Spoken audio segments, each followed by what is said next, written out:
Hello, my friends, and welcome. Before we settle in for tonight's story, I want to take a moment to thank you for being here. These bedtime tales are made to bring you comfort, stir your memories, and carry you gently into the night. If you enjoy these moments we share together, your support means the world. Please take a second to hit that like button, subscribe to the channel, and ring the bell so you never miss a story. I'd also love to know where you're listening from. Drop a comment below and tell us your city, your state, or even your country. It's always special to see how far these stories travel and to feel the connection between all of us. Your comments, likes, and shares help keep this channel alive and growing so we can bring you even more tales that warm the heart and calm the mind. Now, let's get comfortable, take a deep breath, and step together into tonight's story. I wasn't planning on crying that morning. It was just another walk in the park.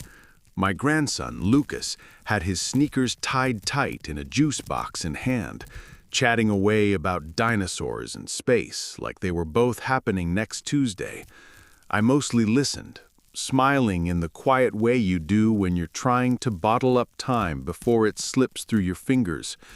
Then I saw it, a drawing right there on the sidewalk, simple, imperfect, a crooked little schoolhouse in white chalk with a bell on top and children drawn like matchsticks with circles for heads.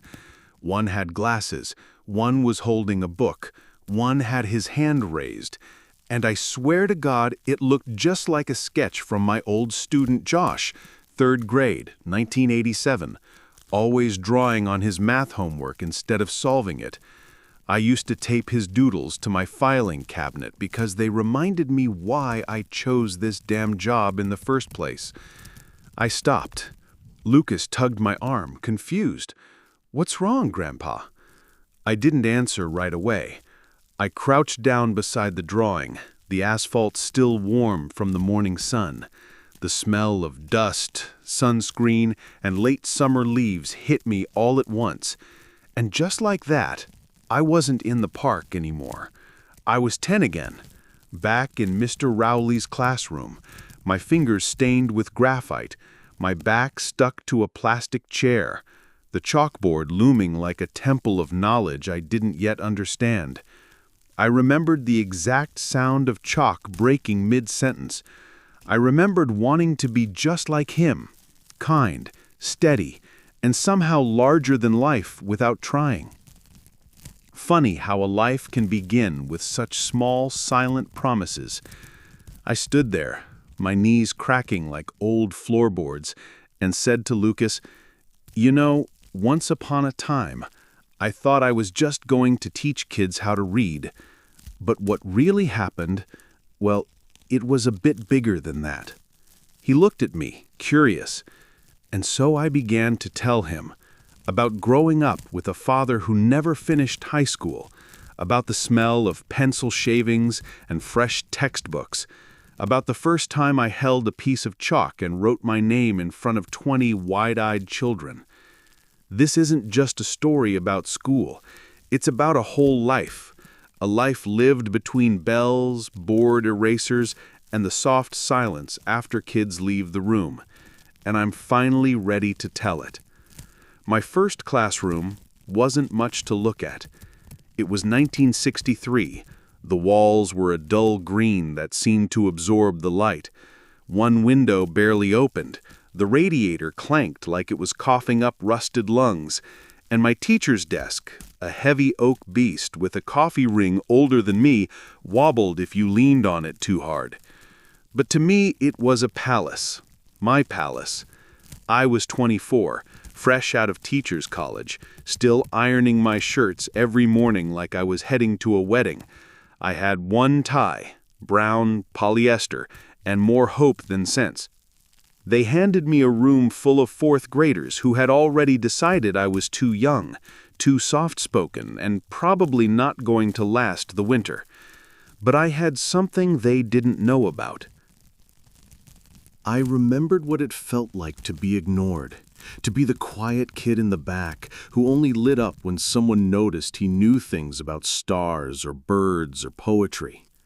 I remembered Mr. Rowley, my own fourth-grade teacher, who once told me, "You've got a curious mind, Jack. That's a good thing. Don't let anyone make you feel odd for it." That sentence, it stuck with me harder than any math formula ever did. So when I looked out at those kids, Jason with his tattered backpack, Melissa who whispered every answer, Joey who could barely sit still without bouncing his leg, I didn't see a classroom. I saw possibility. Raw, beautiful, unpredictable possibility. The first week, I made a fool of myself every day. I dropped a box of crayons in the middle of a reading circle. I called a girl by the wrong name for 3 days. I misspelled multiplication on the chalkboard twice. But every night, I stayed late, rearranged desks, wrote personalized notes on their papers. I even learned how to sew up the bean bags we used for spelling games. And one Friday afternoon, right before dismissal, Joey, the one who couldn't sit still, turned to me and said, "You make school not suck." That was it.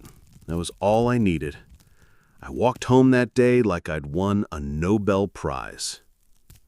You don't get applause as a teacher. You get moments, tiny ones, a smile, a question, a kid who suddenly cares.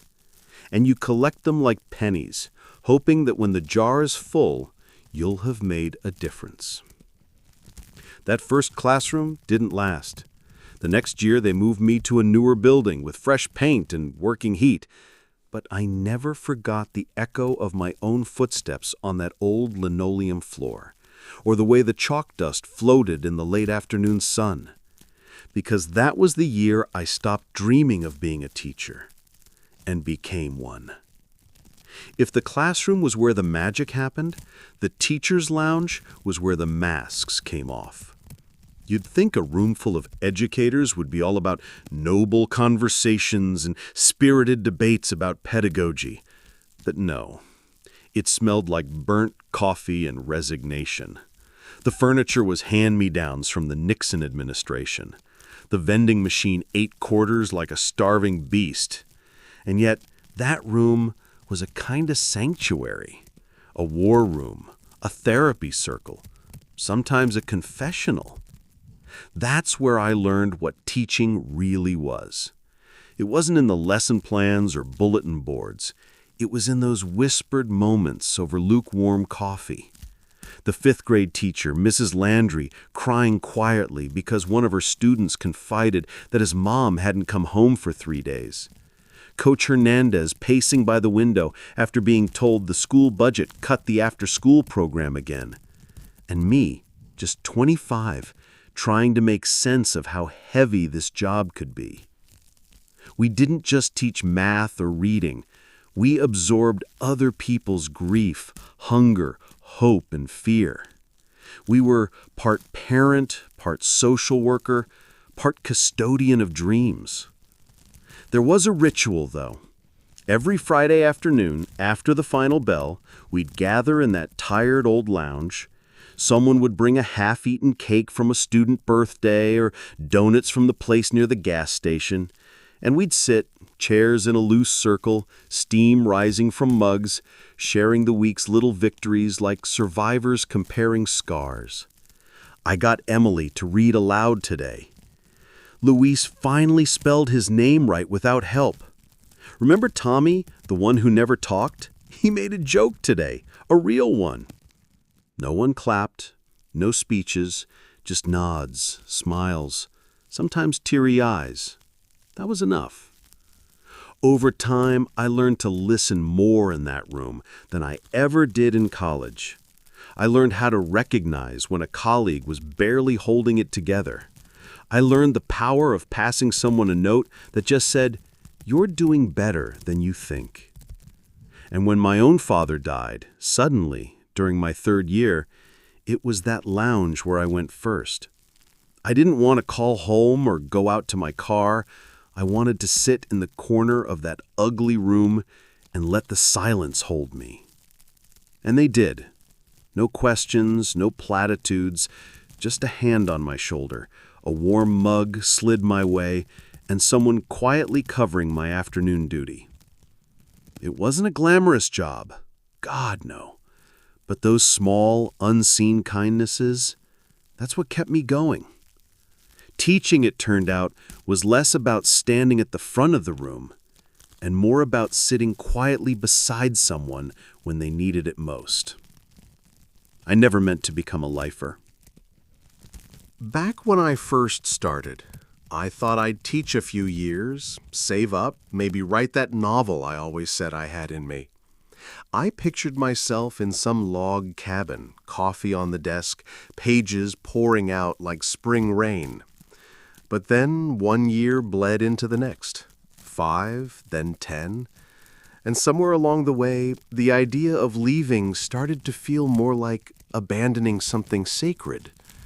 Because teaching, it grows into your bones. There were years when I could barely afford groceries, years when I had to work nights at the hardware store just to cover rent. I once patched my shoes with duct tape and told the kids it was a science experiment. They laughed, but I saw the glances. They knew. Kids always know more than we give them credit for. And yet I stayed. Every August, I'd walk back into that empty classroom, still smelling of floor wax and old paper, and I'd start over. Name tags, seating charts, fresh stacks of composition notebooks. I got a weird thrill from organizing the pencil cups. I guess that's how you know you've been in the game too long, when a perfectly sharpened row of Ticonderogas gives you hope. Some things changed. Whiteboards replaced chalk, then smartboards replaced whiteboards, but the heart of it stayed the same. There was always that one kid who couldn't sit still, the one who couldn't read yet, the one who didn't have lunch money and thought nobody noticed. And there was always that one moment, usually in late October, when something clicked. A shy hand went up. A sentence got finished. A smile crept across a face that hadn't smiled in weeks. Those moments, they were gold. You didn't get raises for them, or plaques, or headlines, but they built up in you, year after year, like layers of stone, slow, quiet, and unshakable. I remember one boy, Marcus, who used to show up with holes in his sneakers and anger coiled tight in his chest like barbed wire. I spent months trying to reach him. Nothing worked. Then one afternoon, after class, he stayed behind. I thought he was going to throw a chair, honestly. Instead, he looked at me and said, "Thanks for not giving up." That's all. No speech, just that. I nodded, didn't say a word. I waited until he left, then sat down at my desk and cried into a pile of spelling tests. That's what the chalk dust years were like. Messy, beautiful, exhausting, filled with moments no one else would ever see, but that I carried with me like a second skin. It was spring of '89 when I took my 8th graders to Washington, D.C. Now, I'd taken plenty of field trips before, science museums, historical forts, even one ill-fated visit to a dairy farm where poor Timmy threw up on a cow. But this trip, this one was different. It was bigger, bolder. A week away from home, chaperoning 25 hormonal adolescents with nothing but a clipboard, a whistle, and caffeine holding my sanity together. We rode a charter bus that smelled of orange soda and adolescent fear. Half the kids had never been out of state, let alone stood under the shadow of the Lincoln Memorial. You'd think I was taking them to the moon. I remember standing in the rotunda of the Capitol building, watching my students gape up at the dome like it was a cathedral. One of them, Naomi, whispered, "It's like history is watching us back." That line stuck with me for years. That trip turned out to be more than a checklist of monuments. Something about being away from our usual walls cracked things open, in them and in me. I heard about divorces, about brothers in jail, about dreams that didn't involve college, but maybe owning a garage or opening a bakery. They told me things they never would have said in the classroom. Maybe because we weren't just teacher and students out there. We were people trying to make sense of the same messy world. One night, at the hotel, I sat in the hallway between rooms, reading a book while they pretended to sleep. I could hear muffled laughter behind one door and quiet crying behind another. And for a second, I felt something I couldn't quite name back then, but I think it was the weight of being trusted. That trip taught me more about my students and about myself than any training ever could. When we got back, they gave me a scrapbook. Cheap thing, full of blurry Polaroids and spelling errors. One note read, "Thanks for making us feel big in a place where we were small." I still have that scrapbook in my garage, water damaged now, but I can't throw it away, because that was the year I stopped calling it a job and started calling it a calling. I'd be lying if I said every year felt noble.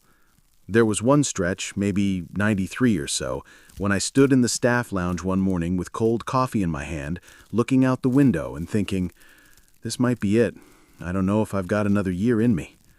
I was 51, tired, the kind of tired that sleep doesn't fix.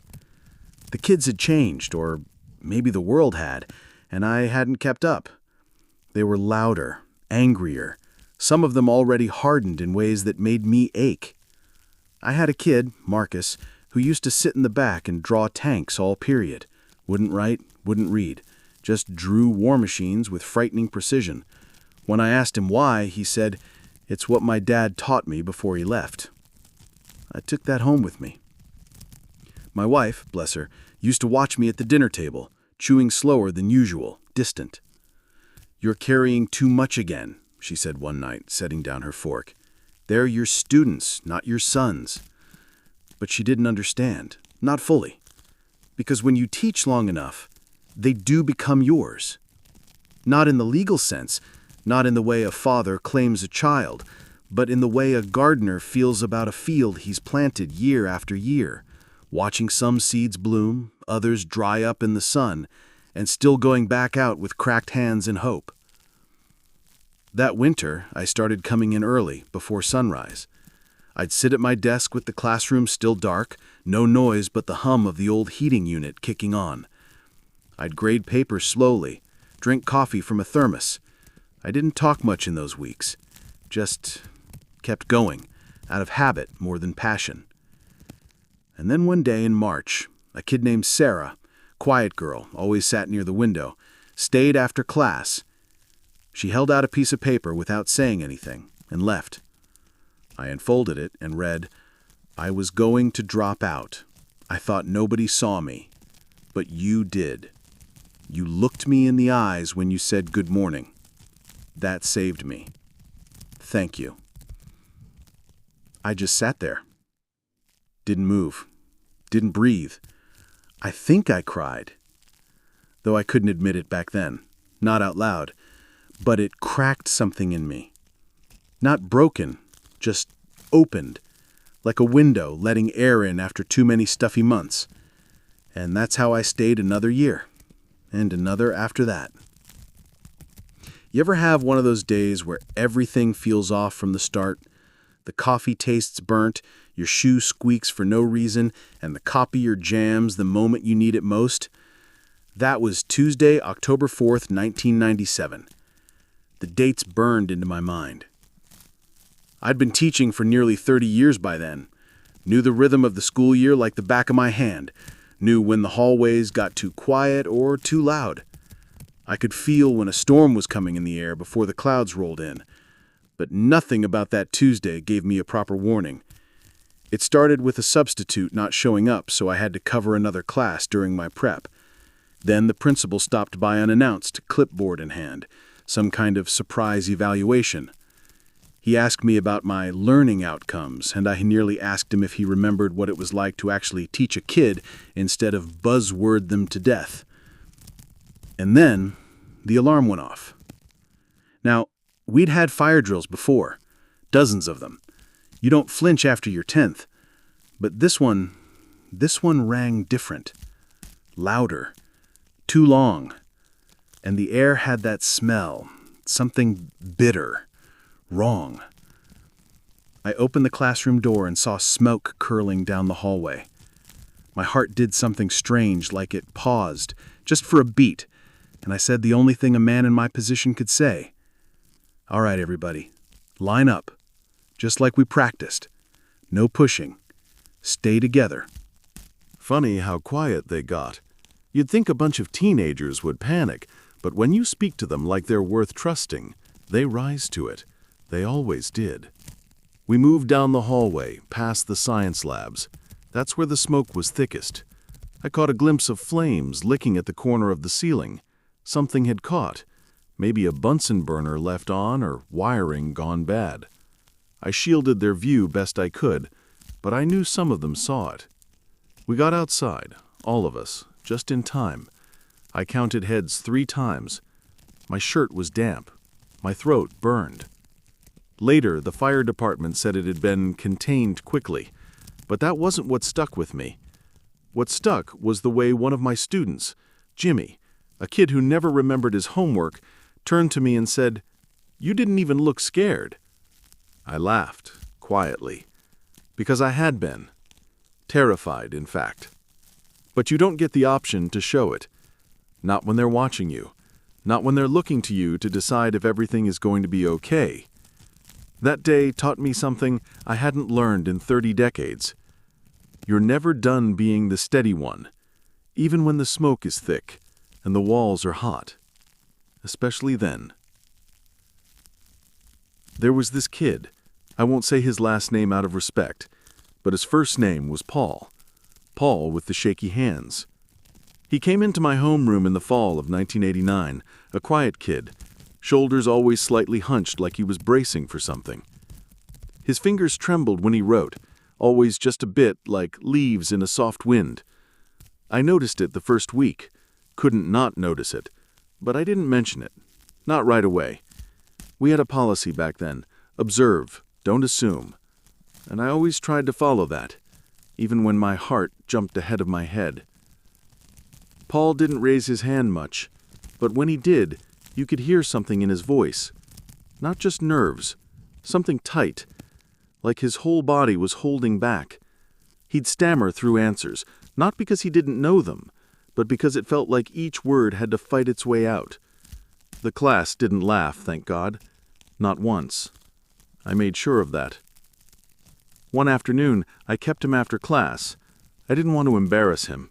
Just sat beside him, didn't even use the desk, just crouched next to his chair and asked, "You okay with this writing stuff? You want to try typing?" He shook his head. Not a no, just uncertainty.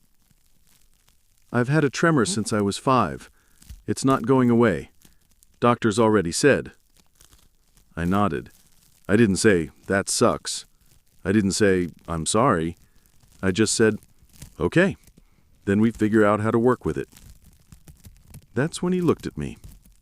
Not like a student looks at a teacher, like a kid looks at someone who might finally stop making him feel broken. We started small. I let him use my office computer during lunch, got him a special keyboard. The typing came easier than the pencil. The thoughts were still there, good ones, deep ones. He wrote about cities he'd never seen, about loneliness, about hope. There was one essay he handed in about what it felt like to hold a spoon when the world expected you to juggle knives. I read it 3 times before I put my red pen down and gave him an A without a single note.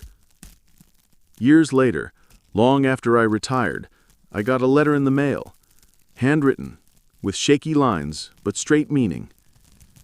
"Dear Mr. C, I'm now an occupational therapist. I help kids like me, like I was. I tell them about you. Hope that's okay." I still keep that letter in the top drawer of my desk, right above the pens. On bad days, I read it twice. It reminds me, what we do, it sticks. Not just the lessons, but the moments between them. The quiet things. The things we don't always realize we're giving away. Our time, our patience, our belief. Paul with the shaky hands. Still writing. Still steady in his own way. There are smells that never leave you, not even after 30 years. Old sweat, mildew, that sharp bite of winter air off the gym floor. The boys' locker room wasn't glamorous, but it had a kind of quiet dignity to it. The clank of metal lockers, the echo of teenage bravado, and underneath all that noise, boys becoming men, uncertainly, awkwardly. That year, 1993, I was assigned not just to teach U.S. history, but to oversee the JV football team. Not coach them. No, I wouldn't have dared step on Coach Riley's toes. But I supervised them. I was the adult in the room when Coach left, or when boys needed more than just plays and drills. You'd be surprised how many lessons happen in a locker room. There was one kid, Terry Lewis. Big frame, quiet mouth. Always wore his father's army dog tags tucked into his undershirt. Didn't speak unless spoken to.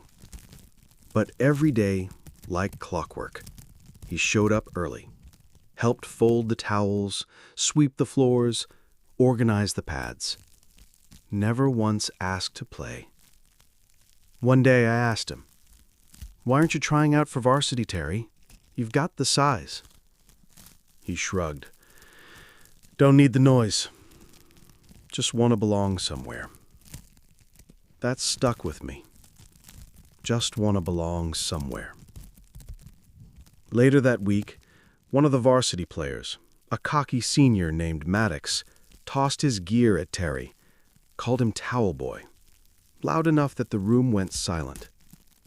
I stepped in, didn't raise my voice. I just looked at Maddox and said, "You'll pick that up and apologize. Right now." He rolled his eyes, but he did it. I pulled Terry aside after. I said, "You don't need a jersey to belong here, but if you ever want one, you let me know. I'll vouch for you." He smiled. Just a flicker, but it was real. "Thanks, Mr. C." The next season, Terry made varsity. He didn't start, but he played. Hard. Clean. With a quiet kind of pride that made you notice him even when he wasn't holding the ball. He wore his father's dog tags over his jersey, just under his pads, said it gave him balance. On the last game of the season, after they lost by a field goal, he came to my classroom, still in uniform, mud on his cleats, helmet tucked under his arm.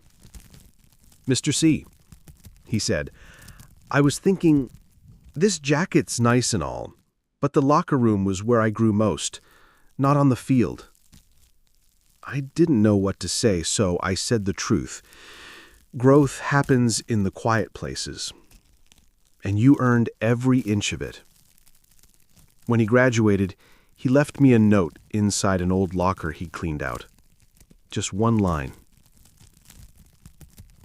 "Thanks for seeing the player before there was a game." I kept that too.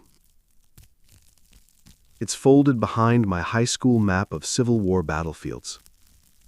Because sometimes what you teach has nothing to do with history.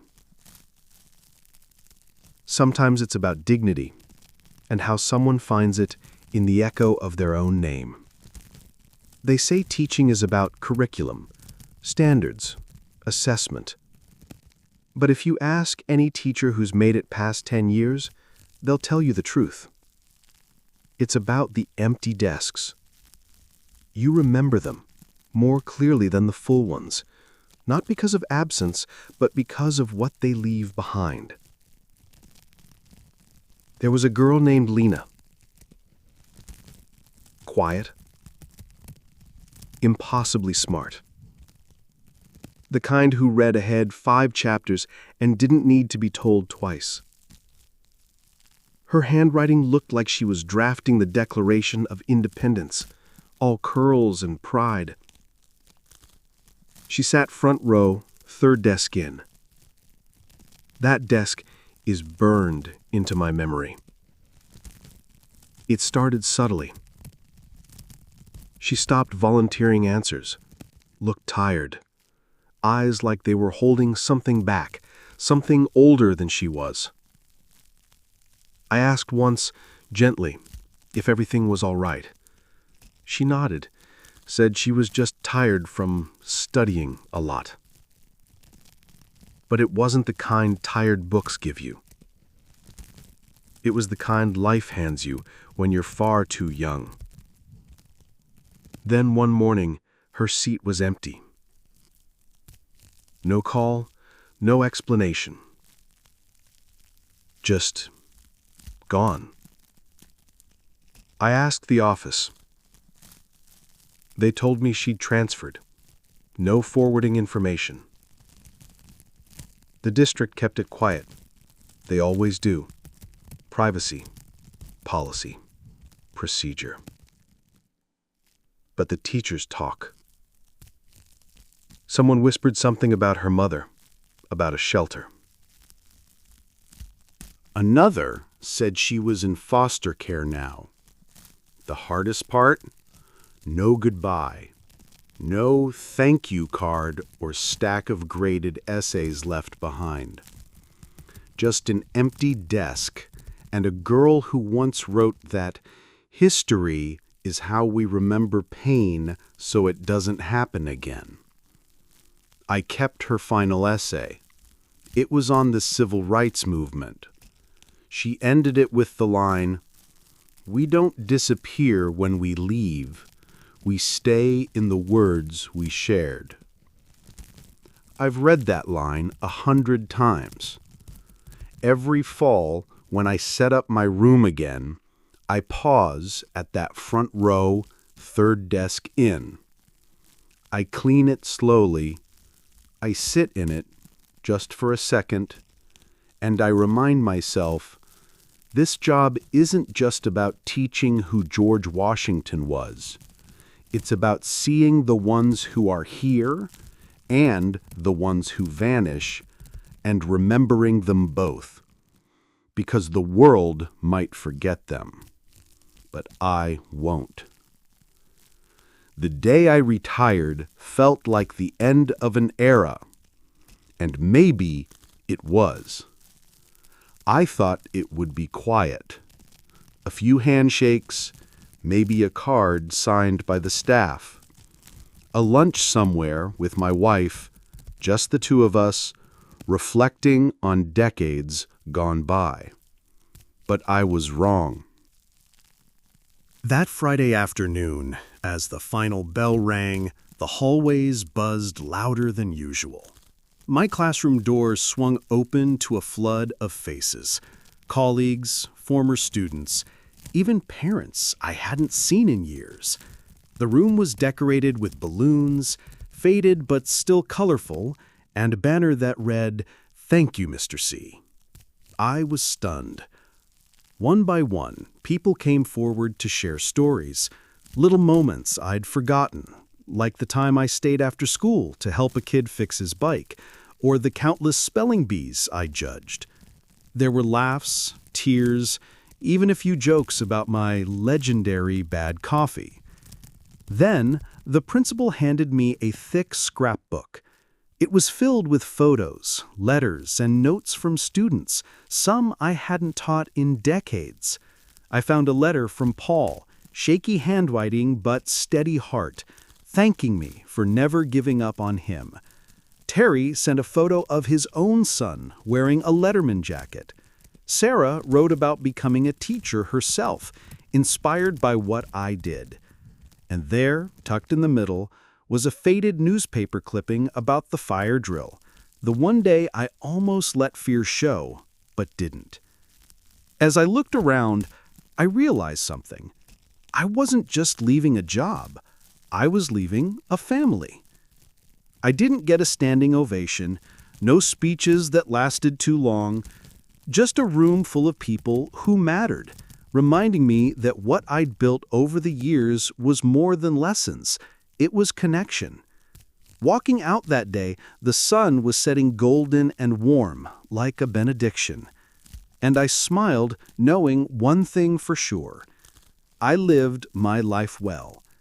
And for a teacher, that's everything.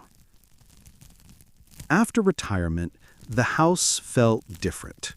Quieter. Too quiet sometimes. No more morning alarms set to the school bell's rhythm.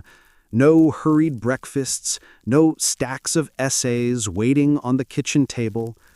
I found myself sitting in my favorite armchair, the one by the window that looked out onto the maple tree. It was autumn. The kind of crisp golden light that filtered through leaves and made everything look like a painting. Sometimes I'd hear laughter echoing faintly, not from the TV or radio, but from memories. The sound of children running down hallways, the chatter before class, the tap-tap of chalk on the blackboard. At night, I'd pull out old yearbooks and letters, reliving moments that felt both distant and alive. Sometimes the loneliness would press in, the fear that all those years, all that effort would fade into nothing. But then I'd remember. Every lesson taught, every hand held, every child encouraged, they carried pieces of me with them, just as I carried pieces of them. The house wasn't empty. It was full. Full of stories, laughter, lessons, and love. And in those quiet evenings, I felt it clearly. I wasn't just a retired teacher. I was a keeper of memories, a guardian of hope. And that, more than any classroom, was home. Sometimes, when the evening light spills through the blinds just right, I find myself staring at my hands. These hands that once held chalk, turned pages, tied shoelaces, and offered steady reassurance. They're not as steady now. The lines are deeper, the skin thinner, veins more visible beneath the surface. I think about the weight of those years. Not just the hours or the lesson plans, but the emotional toll. Carrying a classroom full of hopes and fears every day leaves marks you can't always see. There were nights I'd lie awake, replaying moments where I wondered if I'd done enough, if I'd been patient enough, if a word said or unsaid might have changed a life. And yet, those same years gave me gifts that no clock or calendar can measure. I was there when Tommy finally read his first sentence aloud, when Maria, who had been silent for months, raised her hand and shared her story, when a weary single mother thanked me for noticing her son's hunger, for giving him a lunch without asking questions. I learned that being a teacher isn't just about knowledge. It's about presence. It's about showing up day after day, even when your own heart feels tired or broken. Now, with more time on my hands, I find joy in the small things. A walk in the park with my grandkids, watching them chase leaves on a windy day, the smell of old books in the library, the comfort of a quiet evening with my wife, talking about nothing and everything.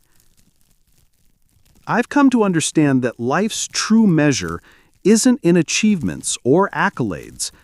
It's in these moments of connection and grace. And though my body grows slower, my heart still carries the fire that kept me standing all those years. Because teaching wasn't just a job. It was a purpose, a calling, and I was honored to answer it. Years after I retired, I stopped expecting much from the world of teaching. No more meetings, no more lesson plans, no more parent-teacher conferences that stretched late into the evening. Just silence. But every now and then, something would arrive in the mailbox that shook that silence. Letters. Handwritten, typed, sometimes just a quick note on a scrap of paper, from former students. I remember one afternoon sitting on the porch with a glass of iced tea when I pulled a letter from a familiar handwriting. It was from Sarah, the quiet girl who once thanked me for not giving up on her. She told me she was now a teacher herself in a small-town school where she worked with kids just like the ones I taught. She thanked me for planting the seed of hope that had grown into her career. Another time, there was a card from Marcus, the boy with the tanks in his notebook, who had become a social worker. He wrote about the challenges he faced, but how the patience and kindness he'd seen in my classroom shaped how he treated the people he helped. Each letter felt like a thread, tying the past to the present, reminding me that the work never really ends, that in the quiet, unseen moments of teaching, you're weaving something much bigger than yourself. Some days those letters brought tears, not of sadness but of gratitude, proof that the years spent standing at that chalkboard weren't just passing time. They were lives changed, one lesson at a time. And so I kept every one of those letters, folded carefully and stored in a box beneath my bed, a treasure trove of memories, and a reminder, no matter how old I get, that what we give comes back to us in ways we never expect. Because teaching is a gift that keeps on giving, and I'm grateful to have been part of that story. Now here I am, sitting in this old armchair by the window, the late afternoon sun casting long shadows across the floorboards. I often find myself drifting back through the years, those countless mornings rushing to get ready, the smell of chalk dust and worn textbooks, the buzz of restless voices in a classroom that was never truly quiet. I think about every kid I ever taught, the ones who struggled, the ones who soared, the ones who tested my patience, and the ones who gave me hope. Some of their faces are crystal clear, others have softened in the blur of time, but each one left a mark on me, just as I hope I left something with them. There were days I doubted myself, days when the weight of the job felt heavier than my worn shoulders could carry, when the world outside grew harsher, and the voices in the classroom whispered of things no child should have to face. I remember nights lying awake, questioning whether I had done enough, whether my words had reached those who needed them most. But then I remember the moments that made it all worthwhile. The smile of a student who finally understood a tough lesson, the quiet thank you from a child who found comfort in a kind word, the laughter echoing down the halls after a successful school play. Those moments built me up when I was close to breaking. Teaching wasn't just what I did, it was who I was. It shaped me into a man who learned patience, empathy, resilience, and hope. It taught me that sometimes the smallest gestures, a nod, a smile, an extra minute listening, can change a life. Now, in the twilight of my years, I'm grateful. Grateful for the struggles, the triumphs, the friendships, the challenges, and even the heartbreaks. They all wove together to create a life rich with meaning. My hands may tremble more now and my steps may slow, but my heart still beats with the fire that carried me through decades of classrooms and hallways. And though my days of teaching are behind me, the lessons remain, etched deep in my soul. If I could speak to my younger self, I'd say, keep going, even when it feels impossible, because you are more than a teacher. You are a keeper of dreams, a builder of futures, a quiet hero in the lives of many. So as the sun sets on this chapter, I look forward, not back, carrying with me the knowledge that the legacy I leave is found in every life I touched. And that, my friends, is more than enough.